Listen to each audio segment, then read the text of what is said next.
Et bonjour à tous, bonjour à toutes, j'espère que vous m'entendez normalement, on devrait être bon, on est en live sur toutes les plateformes. Si je dis pas de bêtises, est-ce qu'il serait possible sur LinkedIn de juste me mettre un petit pouce, voir si c'est bon de votre côté? Je pense que oui, super, nickel. Bonjour tout le monde, ravi de vous retrouver. Donc bonjour sur Twitter, bonjour sur Facebook, bonjour sur YouTube et Twitch. Ouais, vraiment là en ce moment, on est vraiment partout. Bonjour à tous, bienvenue sur IA et Défis, l'émission numéro 7 déjà. Ça va vite, ça va très très vite. Grosse semaine, grosse semaine, beaucoup de choses à dire cette semaine, beaucoup de news surtout. Pour ceux qui ne connaissent pas, bah écoutez, bienvenue chez IA et Défis. Petite tradition chez IA et Défis, une première partie où je vous cite un peu les news concernant l'IA, concernant un petit peu la robotique aussi, de cette semaine, et il y en a pas mal à dire. Et en deuxième partie, comme d'habitude, vous le savez, c'est les auditeurs qui prennent la parole, qui posent des questions, et on échange ensemble sur l'actualité, sur vos questions sur l'IA, sur vos inquiétudes, sur vos demandes, enfin bref, sur tout ce qui peut concerner l'IA en ce moment, et sachant que l'actualité est très chargée. Et on commence donc avec la première news qui est Google contre ChatGPT 4 en intégrant une IA à Gmail et Doc. Alors, Google a annoncé l'intégration d'une intelligence artificielle générative à Gmail et Doc, permettant de déléguer certaines tâches de rédaction et de création de contenu. Cette annonce intervient peu après le lancement de GPT-4, comme par hasard, par OpenAI, un concurrent direct. Donc l'IA de Google génère donc des brouillons en fonction d'un sujet ou d'une consigne, résume les conversations, suggère des réponses et convertit des notes en texte présentable. Elle sera d'abord testée par des programmeurs américains, sans date de disponibilité ni information sur une option payante ou gratuite. OpenAI, lui, a récemment lancé ChatGPT 4, comme vous avez pu le voir cette semaine, capable de générer des textes sur divers sujets, divers styles, et surtout de l'intégrer à Bing et bientôt à Office 365. La compétition entre Google et OpenAI et Microsoft dans le domaine de l'IA générative s'intensifie, et elle s'intensifie extrêmement fortement. Là, je pense que c'est juste un effet d'annonce. En fait, Google avait prévu de faire ça, mais encore une fois, c'est pas disponible, mais c'est pas prêt, mais c'est pas... Enfin, encore une fois, Google, quoi. Enfin, ils ont un peu du mal là-dessus. Hein. Ils traînent un peu les pieds, et puis je pense qu'ils sont pas prêts. Et encore une fois, comme j'ai pu le dire la semaine dernière, chers auditeurs, rappelez-vous, c'est que ils ont un train de retard, et ça se ressent encore là cette semaine. Microsoft qui annonce GPT-4 un peu juste après l'émission d'ailleurs, qui le balance un peu comme ça. On passe dessus, et derrière Google en panique qui dit ouais, mais nous aussi on va intégrer l'IA un peu à tous nos outils, à Gmail, à Doc, etc. Ouais, enfin c'est bien, mais déjà vous annoncez aucune date. En plus vous le faites tester d'abord par des programmeurs américains, donc le temps que c'est testé, le temps que c'est les retours, etc. Autant dire qu'on n'est pas prêt de le voir arriver nous sur nos ordinateurs, pas avant un petit bout de temps, alors que OpenAI et Microsoft sont déjà sur le qui-vive et sont déjà en train d'implanter tout ça. Donc vraiment un gros retard de Google, encore une fois, hein, Google qui déçoivent énormément, en tout cas moi ils me déçoivent énormément. J'espère que ça va changer, j'espère qu'ils vont se mettre un petit coup de pied au cul et avancer là-dessus, parce que dis donc, on n'est pas prêt de les voir arriver, en tout cas sur l'IA. Enfin, attention, ils font beaucoup de choses sur l'IA, mais en tout cas l'IA, comme on a pu le voir, multimodal, comme peut le faire GPT, ça commence à être long, en tout cas de leur côté. Deuxième news, OpenAI qui lance GPT-4, donc comme vous avez pu le voir, et vous pouvez déjà en profiter, seulement si vous payez un abonnement de $20, et si vous êtes GPT+, et c'est la seule façon en fait de pouvoir profiter de GPT-4. Donc a annoncé le déploiement de GPT-4, donc OpenAI, une version plus créative et collaborative de l'IA derrière ChatGPT, qui promet d'accélérer donc l'adoption de l'IA dans notre quotidien. GPT-4 comprend plus de paramètres, c'est peu de le dire, hein, c'est énormément plus de paramètres, lui permettant de traiter davantage de données et de générer des textes plus complexes et plus cohérents surtout. La nouveauté majeure de GPT-4 par rapport à GPT 3.5 est l'intégration de la reconnaissance d'images grâce à la collaboration avec la startup BeamHaze. GPT-4 peut condenser donc de grandes quantités d'informations en résumé intelligible, et même coder des jeux simples en quelques secondes. Et ça paraît rien, mais les amis, mais moi j'ai vu ChatGPT en même moins d'une minute coder un Pong. Alors ça peut vous paraître idiot, hein, vous pouvez dire ouais mais ça doit être sûrement très facile, non c'est extrêmement compliqué de coder un Pong. Ben, lui il l'a fait en moins d'une minute et c'était extrêmement impressionnant. Et ce qu'il apporte ChatGPT, enfin GPT-4 plutôt, c'est surtout pour l'instant, je vais parler du réel, c'est des réponses vraiment beaucoup plus cohérentes, c'est-à-dire que les gens qui vous proposent d'ailleurs des prompts, etc., ne vous embêtez pas trop, parce que plus on avance, plus GPT avance, plus les prompts ne servent à rien, parce que GPT vous comprend de mieux en mieux, et devient très très efficace en tout cas sur ses réponses. Moi j'ai vu un gros gap là-dessus, sur... je sais pas si on peut parler d'intelligence, on peut extrapoler, on va dire, on va parler d'intelligence, mais sur l'intelligence du robot en tout cas, il comprend beaucoup mieux vos demandes, et les formulations, les réponses qui sont faites sont aussi extrêmement impressionnantes. Donc GPT-4 ça a été une très bonne nouvelle. Après le multimodal, c'est-à-dire que GPT reconnaisse des images, etc., tout ça n'est pas encore disponible. C'est pareil, normalement il aurait pu traiter jusqu'à 25 000 mots à la place de 3 000 aujourd'hui, c'est pas encore disponible non plus, donc c'est aussi un effet d'annonce de la part de Microsoft et d'OpenAI pour aussi renfoncer le clou, mais ils nous ont passé GPT-4 avec 20% des fonctionnalités de GPT-4. Donc on n'y est pas encore, mais ça avance et ça devient intéressant, donc à voir. On repart sur Google, mais ce coup-ci qui développe donc une IA pour aider les médecins, et là c'est une bonne chose. Vous allez voir que du coup c'est ce que je dis, hein, sur le multimodal, sur l'assistant pour le travail, ils sont pas du tout dedans, mais par contre, donc Google travaille sur une IA pour aider les médecins, notamment en développement une version capable de lire les échographies, proposer des traitements contre le cancer et servir d'agent conversationnel avec les médecins. La société souhaite répondre au manque de spécialistes dans certaines régions du monde. Google a même signé un partenariat avec l'ONG Kane Jacaranda Hills, excusez-moi, pour travailler dans les hôpitaux gouvernementaux, notamment sur les femmes enceintes. Donc ça c'est une très très bonne chose, bravo Google, là pour le coup je vous applaudis dès demain, parce que effectivement l'IA, une de ses grosses particularités, c'est aussi sur la recherche, mais sur le côté médical, c'est extrêmement efficace.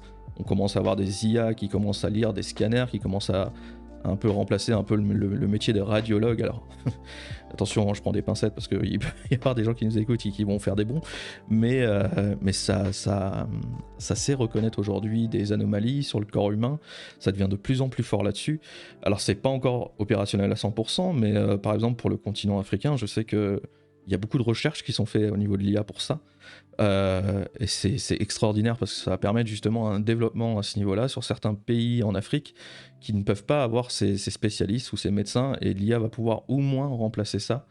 Et ça, je trouve ça extraordinaire, sachant que j'ai beaucoup de personnes qui viennent du continent africain et qui me posent la question parce que je sais pas, apparemment vous avez des restrictions là-bas en République du Congo, etc. Je sais pas pourquoi vous pouvez pas utiliser ChatGPT, mais voilà, je suis en train de chercher des solutions avec vous justement pour trouver avec d'autres sites, d'autres moyens. Mais excellente news en tout cas de Google, qui investit énormément sur l'IA, sur le médical et sur l'IA, sur les véhicules aussi. Ils sont très actifs et très bons là-dedans. Moi je pense qu'ils devraient rester là-dedans et laisser à la rigueur, tant pis Microsoft qui ont déjà pris 3 trains d'avance, continuer. Et ils ont pris de l'avance justement, et ça correspond aussi à la news d'après, c'est l'annonce aussi de Copilot. Donc comme j'ai pu vous le dire, c'est que l'IA de Microsoft Office qui révolutionne la productivité. Copilot, qu'est-ce que c'est ? C'est une IA qui est intégrée à la suite Office, qui promet de révolutionner la productivité basée sur le modèle donc, de GPT-4 d'OpenAI. Copilot facilite le travail sur Word, Excel, PowerPoint et d'autres applications. Donc ça permet de rédiger des documents. Donc vous allez voir qu'en fait, quand vous allez commencer à écrire, il va vous proposer en fait une suite à chaque fois que vous allez écrire. Et votre texte, à la place de mettre, je sais pas, 20 minutes pour écrire un texte, vous allez mettre plus que 2 à 3 minutes parce qu'en fait, il va prédire en fait la frappe de texte. C'est assez simple en fait quand vous pouvez le voir, c'est que vous allez commencer à écrire et il va vous donner la suite de la phrase tout seul. Vous allez appuyer sur Tab et ça va mettre la phrase et vous serez bien plus rapide forcément, vous allez mettre 2 à 3 minutes pour écrire vos textes. Il va créer des présentations avec vous aussi, donc Copilot, ça porte bien son nom, c'est que c'est votre copilote, c'est votre aide. Dès que vous allez créer des PowerPoint, etc., il va créer des illustrations, il va pouvoir créer aussi des images. C'est ça qui est très très fort, hein. On commence à devenir vraiment très très fort au niveau de l'IA. Il va analyser des données avec Excel. Alors là tous les amoureux d'Excel vont être aux anges parce que vous allez voir un copilote, et même ceux qui sont pas très forts en Excel, dont je fais partie, hein, d'ailleurs, j'ai vraiment hâte que Copilot sorte pour ça, c'est que aujourd'hui, ChatGPT, je le trouve très moyen, même GPT-4 sur Excel, il est pas très fort. Par contre, s'il le spécialise avec Copilot, moi je suis preneur, parce que vraiment Excel, des fois, c'est un peu une usine à gaz. Et si Copilot peut m'aider, bah, ça sera avec grand plaisir. Et vraiment, Copilot, ils ont promis voilà, une facilité derrière d'utilisation impressionnante, ce qui fait que tout le monde pourra utiliser Excel, faire des tableaux dynamiques, croiser, faire votre comptabilité, enfin bref, tout ce que vous avez envie de faire et que vous n'avez pas pu faire auparavant avec Excel, bah, ça sera possible avec Copilot. Il va vous aider forcément à rédiger vos mails, hein, faire des mails, des chats, des messages vocaux en proposant des brouillons et que vous allez devoir retoucher derrière. Et voilà, donc Copilot, c'est une très bonne nouvelle de la part de Microsoft. J'attends beaucoup. Pour l'instant, c'est pareil, c'est un effet d'annonce. Est-ce que ça va être efficace? Je pense que oui, parce qu'ils sont déjà très forts avec GPT-4. Donc, grosse annonce, encore une fois, de Microsoft. Là où j'attendais un petit peu moins, c'est LinkedIn qui va mettre ChatGPT au service de ses utilisateurs. Donc il va mettre ChatGPT au service de ses utilisateurs, alors pas tous, hein, c'est aux utilisateurs qui payent l'abonnement premium qui est relativement à un coût quand même élevé. Mais en gros, ça va vous permettre donc de rédiger vos présentations, rédiger des textes plus facilement, surtout pour la description des posts. Là vraiment j'ai un doute, j'ai un doute et je comprends pas trop, mais alors pourquoi pas si c'est proposé. Le problème, c'est que c'est pas proposé gratuitement, c'est pas totalement gratuit, c'est uniquement aux membres premium, mais voilà, apparemment ça va vous aider aussi à faire des textes en anglais, etc. Mais bon, ChatGPT le fait très bien, donc je vois pas trop l'intérêt de LinkedIn. Alors je pense qu'ils essayent de surfer comme tout le monde, hein, sur l'IA, mais voilà, ça me paraissait sympa de le dire, donc petite news, j'y passe pas 3 heures, mais voilà, sachez que LinkedIn très bientôt va intégrer ChatGPT à son interface. Apple qui va pouvoir s'inspirer de ChatGPT pour mettre une mise à jour de Siri. On l'attendait tous, et surtout moi, je me dis que quand même le plus important, c'est qu'aujourd'hui on a Siri, on a cartonnage à lire. Oui, vous avez cartonnage sur Microsoft, mais qui est pas très efficace. On a Siri et on a Amazon avec Alexa, etc. Et Google aussi, donc je m'attendais voilà, à une mise à jour très rapide de ces IA qu'on utilise au quotidien pour poser des questions, pour mettre la musique, etc. Et c'est vrai que c'est des IA qui sont un peu stupides et des fois hein, qui ont un peu du mal à nous comprendre. Et apparemment, Apple travaille déjà sur une mise à jour donc majeure pour Siri, son assistant vocal basé sur l'intelligence artificielle, en s'inspirant de ChatGPT justement. Et c'est une source qui vient du New York Times, donc plutôt une source très costaud. Et il serait testé en interne depuis quelques temps. Donc à voir, mais je sais pas si vous avez vu, on peut déjà... Alors avec des manipulations un peu sommaires, si vous voulez, je ferai un post si ça vous intéresse sur mon LinkedIn. Mais vous pouvez déjà mettre ChatGPT sur votre Siri et le rendre plus intelligent. C'est déjà faisable, mais sachez que Apple le fait officiellement, mais sachez que vous pouvez le faire en bidouillant un peu de votre côté. Grosse news aussi, Baidu qui dévoile donc son rival, donc le rival de ChatGPT, et qui déçoit les marchés, qui me déçoit énormément aussi. J'attendais énormément de Baidu pour ceux qui me suivent, et je vous en remercie d'ailleurs, vous êtes de plus en plus nombreux et vos commentaires sont très chaleureux d'ailleurs, merci à ça, j'en profite, je fais une petite aparté. Mais Baidu, oui, qui dévoile son chatbot et qui déçoit donc les marchés, mais qui déçoit aussi les fans comme moi d'IA. Je m'attendais à énormément avec ErnieBot, et ErnieBot en fait c'est très mauvais, hein. C'est très mauvais, c'est tellement mauvais que Baidu, qui est une énorme entreprise en Chine, a fait quand même une chute de 10% à l'ouverture des marchés et a fini à moins 6,4%, ça veut vous dire à quel point c'est mauvais. Donc c'est encore une version bêta avec une date de lancement qui paraît, donc ils ont voulu faire une annonce, je pense un peu trop rapide, leur bot est pas encore prêt, hein, tout simplement. Et on se retrouve justement avec un bot très moyen, très moyen, et c'est dommage. C'est dommage, et moi ça m'a rendu un peu triste parce que j'attendais énormément Baidu. Je me suis dit ça va être le ChatGPT, le concurrent le ChatGPT numéro 1, et en fait pas du tout, c'est pas Baidu, ça sera pas lui. Je sais pas qui va arrêter ChatGPT, je sais pas qui va concurrencer ChatGPT, mais si c'est pas Google, si c'est pas Baidu, je sais pas, on a Claude aussi peut-être, aucune idée. Et la dernière news, qui est pour moi peut-être la plus importante avec GPT-4 cette semaine, c'est que c'est officiel, les images générées par IA n'appartiennent à personne. Alors vous allez me dire, ah, étonnant. Et oui, donc aux États-Unis, ils ont statué que les images générées par l'intelligence artificielle ne sont pas éligibles à la protection par droit d'auteur. Le Copyright Registration Guidance a publié cette semaine une déclaration définissant la paternité des œuvres créées par l'IA. Donc ça fait donc référence aux intelligences artificielles génératrices comme Midjourney, Stable Diffusion, DALL-E, qui génèrent des créations donc visuelles, vous connaissez un peu tous, grâce à des commandes textuelles. Selon le gouvernement américain, donnant des instructions à un logiciel ne fait pas de vous un artiste. Et Cocorico, j'allais dire, bah non, du coup c'est américain, mais bref, ils ont raison. Clairement, pour moi, ils ont raison, ça fait pas de vous un artiste parce que vous avez marqué une phrase et que Midjourney a créé la chose derrière. Ça serait un peu hallucinant. Bref, les autorités considèrent que les logiciels d'IA génératrices, génératives, excusez-moi, comme les entités qui participent activement à la création de ces œuvres, tandis qu'un humain agit comme un intermédiaire en fournissant des instructions. Cette décision donc vise également à protéger les artistes. Et c'est là où je dis un grand bravo parce que c'est un flou général là-dessus.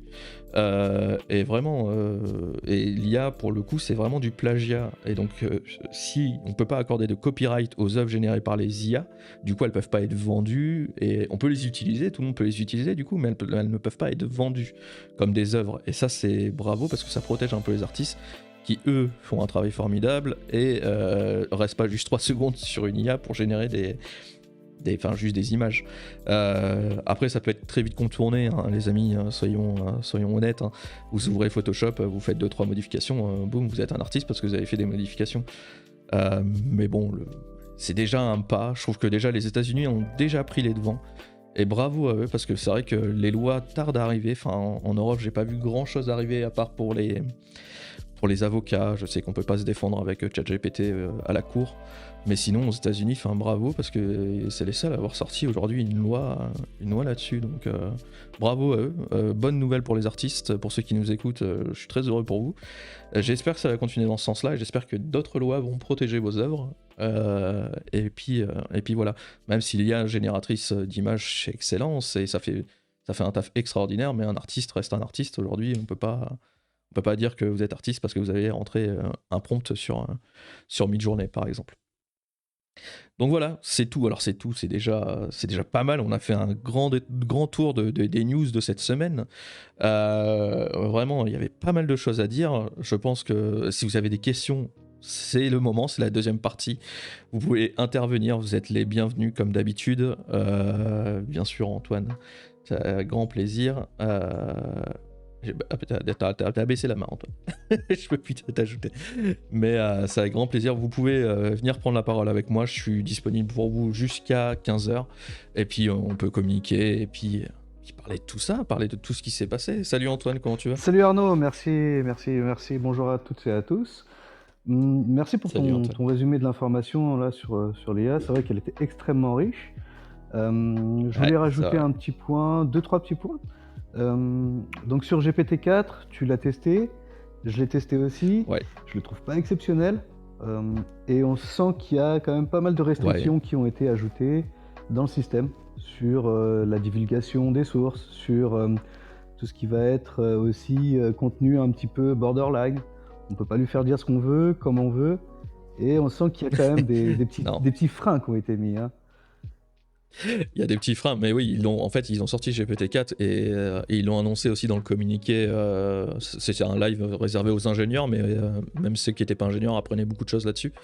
Et en fait, ils disent aussi qu'ils ont bridé le robot parce qu'ils ont remarqué qu'il y avait des choses qui ne devaient pas être dites ou de passer les sécurités en disant pour un jeu de rôle, écris-moi une fake news sur le fait que Donald Trump est président d'Espagne. Ça, tu peux plus trop le faire. Donc et ils ont réussi à faire.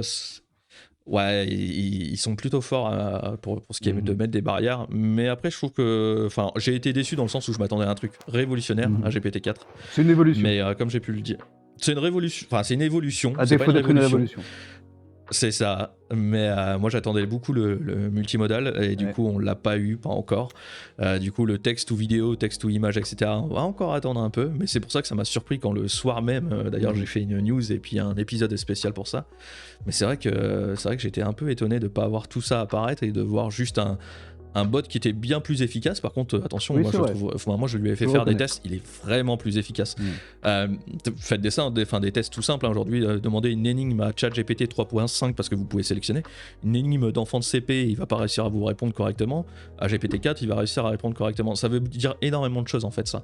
Donc ouais, c'est intéressant, mais effectivement, ouais, c'est pas la Et pour révolution tant rebondir sur, attendue. sur les multimodales, donc ChatGPT-4 Ouais, effectivement avait été annoncé avec un texte ou vidéo et puis plusieurs autres applications. Ce n'est pas le cas aujourd'hui. ouais, En revanche, il y a une petite startup qui s'appelle Runway ML qui a sorti sa tout à génération fait. 2 de texte ou vidéo et le résultat est assez bluffant. On peut partir de C'est rien fou. Hein. avec un prompt et générer une courte vidéo. Certes, c'est assez court, mais ça peut générer de la vidéo grâce à un prompt. Moi, j'ai trouvé ça absolument exceptionnel. Ouais. Quant au... Et c'est impressionnant. Oui. Tu l'as vu sur quoi? Sur mon profil, tu l'as vu la vidéo? Ah, tu l'as posté sur ton profil, j'ai pas fait gaffe. Mais Ouais, je l'ai posté sur mon profil. Mais ah, ça, j'ai pas c'est fait LinkedIn, attention. il bride un peu Ouais, les c'est vues, ça. mais C'est à chaque fois sur le mais mur, t'es obligé effectivement, de... j'ai posté, ouais, je l'ai posté et c'est impressionnant. J'ai posté une vidéo de 40 secondes, vous pouvez aller voir sur mon profil, Mhm. où on voit effectivement, vous tapez un simple texte, je sais pas, une vue de désert par drone, enfin voilà, avec un soleil couchant, etc. Et ça va vous créer une vidéo uniquement avec de l'IA de quelques secondes, mais bluffant, vraiment très très bluffant. Et dernière... Là, on voit que le futur, il arrive à ah pleine vitesse, ouais, quoi. c'est incroyable, c'est impressionnant en termes de qualité Ouais, et puis surtout de compréhension de l'intelligence artificielle, c'est-à-dire qu'elle comprend vraiment ce qu'on veut dire et c'est cette qualité en fait qui est assez impressionnante. Dernière petite info, allez, une dernière petite vas-y. info sur Midjourney qui a sorti sa V5. Je sais pas si tu Ouais. l'as utilisé, j'imagine que oui. Si, j'ai même posté des images. Ah voilà, exactement. Hein, on n'attend pas moins de toi. Et donc le V5 c'est une version améliorée de Midjourney. Et cette Ouais, ouais. version vraiment rend des images d'une qualité assez incroyable, avec des détails assez incroyables, et surtout au niveau des C'est yeux et des bluffant. mains, ce qui n'était pas le Ouais, cas ça y avant. est, les mains sont. Les mains sont assez, Les assez mains et les correctes. yeux sont enfin Enfin correctes. corrects, et même plus qu'au correct. Ah Hein. oui, Franchement, franchement. tu verras, j'ai posté des images, mais je pense que tu as vu les mêmes images d'une artiste Uhum. qui a fait des portraits justement avec Midjourney V5. Mhm. Et c'est bluffant, on dirait des photos, et ça donne même des frissons parce qu'on se dit waouh, enfin, C'est ce impressionnant. qu'on est en train de regarder n'existe pas, mais ça n'a pas été généré par un humain, mais ça a été généré par un ordinateur, et on se C'est dit. incroyable. Ouais, moi ça me fout un peu des frissons alors que j'en vois tous les jours. Là, je me suis dit, ouais, ils vont tellement loin et tellement vite que. Enfin même moi, hein, Alors avec après, elle pourra Antoine pas les d'ailleurs, il vendre, le elle pourra sait. pas les proposer à la vente, elle pourra pas s'en servir de façon commerciale, mais bon, ça reste. Bah si, parce qu'elle va travailler. En fait, si, Si parce tu que la retravailles, c'est bon? C'est comme. si tu la retravailles, ça t'appartient en fait. D'accord, Il bon, faut ça va. savoir que du coup, Midjourney sera concerné. Enfin, toutes les intelligences artificielles génératrices Mhm. d'images. En fait, à partir du moment où tu l'utilises comme base et que après tu travailles dessus, tu peux le vendre une fois que tu as travaillé dessus. D'accord. Mais il faut un certain nombre de modifications, tu peux pas juste changer la couleur et puis let's go, je le vends à $50, tu vois. D'accord, c'est pas comme au Mais restaurant quand on te dit c'est fait maison et qu'en fait c'est de la cuisine métro avec de la sauce en plus quoi. ouais, mais certains arriveront à faire ça en fait, comme certains dans le restaurant justement. Mais certains arriveront à le faire, donc non, Ok. après c'est à voir, mais ouais, c'est impressionnant. Mais... Bon, bah merci pour ton Enfin analyse. voilà, Voilà la petite avec grand parenthèse. plaisir Antoine, Merci à toi. avec grand plaisir. Salut Loïc, donc je pense que tu peux activer ton micro. Oui, Euh, merci. J'attendais poliment Ça y est, Loïc. de- C'est- ouais, merci. En fait, moi, j'avais des questions. Alors, ceux qui ont des partages d'expérience là-dessus, ou des vues, ou des connaissances. Euh, Moi, mon sentiment, c'est que bon, aujourd'hui, ChatGPT, il y a un côté un peu ludique parce qu'on découvre, enfin, une grande partie des gens découvrent, commencent à expérimenter avec. On se moque parfois des résultats, on trouve ça bluffant par d'autres endroits. Mais j'ai vraiment le Bien sûr. pressentiment que ça va devenir la norme. C'est-à-dire que quand on voit dans Excel tout à l'heure ou Microsoft Word, c'est que les utilisateurs, après-demain, n'importe quel logiciel, ils attendront que le logiciel puisse faire des choses à leur place, Mhm. dans la mesure où ils ont réussi à l'exprimer via une prompt, comme tu disais. Là où ça m'interroge, par contre, et c'est là où je suis un preneur de retour, c'est sur un éditeur logiciel qui n'est pas Microsoft, qui n'est pas Google, qui n'est pas et qui voudrait assimiler finalement ce type de process. J'imagine qu'il y a une phase d'apprentissage. Enfin, pour moi, c'est assez mystérieux finalement l'effort que ça demanderait d'implémenter quelque chose de similaire pour tout type d'éditeur logiciel qui se dirait bah tiens, c'est le futur, il faut y aller, c'est ça que j'ai envie de faire. Alors, quelque chose de similaire, mais sans utiliser les outils proposés ni par Google ni par Microsoft, c'est ça? Ou avec, j'en sais rien, mais en gros, si un éditeur logiciel qui n'est pas cela, mais qui se dit demain, je veux offrir ce même type d'expérience à mes utilisateurs, que ça soit avec les outils de Google ou pas Google ou que sais-je, mais en gros, est-ce que c'est du domaine, est-ce qu'il faut s'appeler Google, Microsoft pour pouvoir faire ce genre d'expérience, ou est-ce que c'est quelque chose qui est accessible? Créer un bot qui est une IA et qui est aussi puissante qu'un chat GPT par exemple, c'est quasi impossible, à moins d'être une grosse startup à la Silicon Valley avec plusieurs milliards, et encore, c'est compliqué. Par contre, ce que tu peux faire, c'est que ce qui est en train d'être fait par beaucoup de logiciels, beaucoup de développeurs de logiciels, c'est d'emprunter l'API de Microsoft, d'OpenAI, excuse-moi, et qui est l'API de ChatGPT, et de l'intégrer à des logiciels. Mais ça s'intègre à énormément de logiciels, parce qu'aujourd'hui, il y a des logiciels de comptabilité, il y a énormément de logiciels de gestion d'entreprise, etc., qui sont en train de se préparer justement à cette révolution. Et alors en bien et en mal, hein, ça on en reparlera peut-être un peu plus, mais ça risque de faire sauter énormément de jobs. Mais effectivement, ces logiciels-là vont être boostés par des API qui sont basés sur ChatGPT, enfin sur l'intelligence de GPT plutôt, 4. Et ça par contre ça a un coût forcément, hein. C'est là où ils vont se faire de l'argent d'ailleurs, Microsoft et OpenAI. C'est qu'à chaque fois que vous allez utiliser leurs outils, vous allez payer un pourcentage de toute l'utilisation que vous en faites dans votre logiciel, même des logiciels internes aux entreprises. Mais effectivement, dans les CRM, dans Salesforce, etc., on en parlait avec Antoine. Mais oui, pour te répondre, Loïc, oui, tu peux utiliser les API, et c'est, je pense, que ce que tout le monde va faire, hein, c'est que là, ils vont être leaders sur le marché, et tout le monde va utiliser la même API, et cette API-là va te permettre de booster aux hormones tous les logiciels que tu avais auparavant de CRM, etc. Ça j'entends à peu près, mais juste pour finir, du coup, ce qui reste quand même mystérieux pour moi, c'est la partie apprentissage. C'est-à-dire que même si tu as une API externe qui va quelque part processer quelque chose, la question c'est, si je sais pas, si j'ai un logiciel de comptabilité comme tu le disais, si mon utilisateur il se dit je sais plus comment éditer une facture, montre-moi comment éditer une facture, j'imagine que OpenAI, il faut bien qu'il ait un minimum d'apprentissage pour pouvoir dire à cette personne il faudrait que tu commences par ci ou faire ça, ou alors je sais pas si je vais te taire, tu vois, mais Si, mais il le sait déjà. En fait, le problème, c'est qu'il sait déjà le faire. Enfin, c'est pas un problème, c'est que clairement, il sait déjà le faire. Aujourd'hui, tu peux utiliser ChatGPT comme un... Alors, en prenant des virages un peu serrés, mais tu peux l'utiliser comme un logiciel de comptabilité. Il sait faire des factures, il sait aujourd'hui... Enfin, c'est ce que je dis, c'est que ChatGPT aujourd'hui c'est pas juste un bot où justement on s'amuse, on regarde, ça fait des réponses rigolotes, etc.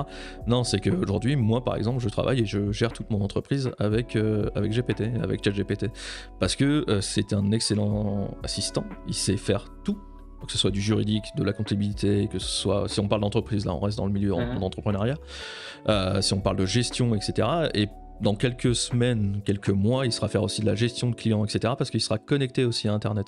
C'est son seul défaut aujourd'hui, c'est de ne pas être connecté à Internet et d'avoir des connaissances qui sont limitées jusqu'en 2021.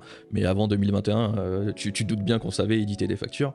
Et crois-moi que là aujourd'hui, imagine-toi que c'est un bot et qu'il a l'intégralité des connaissances disponibles sur Internet depuis 2021.